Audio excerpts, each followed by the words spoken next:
محمد رسول اللہ سراج منیر، چراغ، یہ چراغ جل رہا ہے، یہ روشنی جو ہو رہی چراغ. اس زمانے میں موم بتی ہوتی تھی، مٹی کا دیا ہے، چراغ. اچھا بھائی، تو محمد رسول اللہ کون ہے؟ اللہ کا جلایا ہوا چراغ. اندھیرے میں بیٹھے تھے ہم اور آپ، اندھیرے میں بیٹھے تھے، کسی نے آگے چراغ روشن کر دیا، تو اہل بیت میں روشنی آ گئی یا نہیں؟ تو چراغ کا کام ہے روشن کرنا. چراغ کا کام یہ نہیں ہے کہ دوسرے کو بھی چراغ بنا دے. تم روشنی میں تو آ گئے، تم روشنی میں تو آ گئے بھائی، توجہ رہے، لیکن چراغ تم جیسا نہیں، تم چراغ جیسے نہیں. بھائی عجیب بات یہ کہ جاؤ کہ بھائی چراغ جل رہا ہے تو اپنی انگلی رکھ دو کہ ہم بھی جلنے لگے، روشنی دینے لگے. رحمت ہونے کے باوجود جلا دے گا،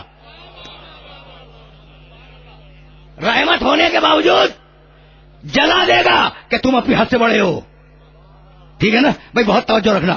تو تمہیں روشن تو کرے گا چراغ، اللہ کا چراغ ہے، تمہیں وہ روشن تو کرے گا، روشنی تو تمہیں دے گا، لیکن تمہیں چراغ بنائے گا نہیں.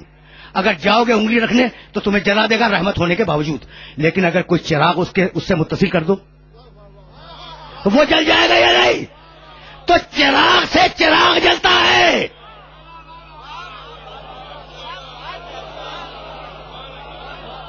بھئی یہ میسج پہنچ رہا ہے، چراغ سے چراغ جلے گا، آدمی نہیں، ورنہ واقعی جل جائے گا.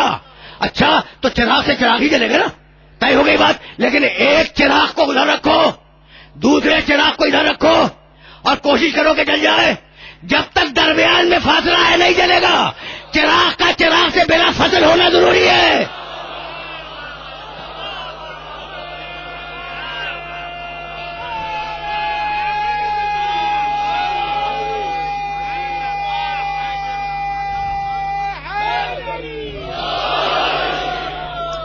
بس میرے عزیزو، بس میرے عزیزو، میرے دوستو، اب دامن وقت میں واقعی گنجائش نہیں ہے اور اب گفتگو کو اس منزل پر روک رہا ہوں. اگر یہ جملہ پہنچ جائے، اگر یہ جملہ پہنچ جائے، یعنی اللہ کے کام نرالے ہیں. تم نے کبھی سوچا اس بات کو کہ موسیٰ علیہ السلام بچے تھے اور ان کے سامنے انگارہ اور یاقوت رکھا گیا، انگارہ اٹھا کے کھا لیا تھا، اور ہاتھ جل گیا، زبان جل گئی. ٹھیک ہے نا، یہ تو سنا ہوگا تم نے. کیوں؟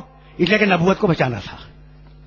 تو عجیب کام ہے اس کے کہ کبھی نبوت کو بچانے کے لیے آگ کو آگ رہنے دے اور کبھی نبوت کو بچانے کے لیے آگ کو گلزار بنا دے. نہیں ہے. اچھا تو اب کام نرانے اور سوچنے کی ضرورت نہیں ہے. بھائی اس نے چراغ جلایا، حسین نے شب عاشور چراغ بجھایا،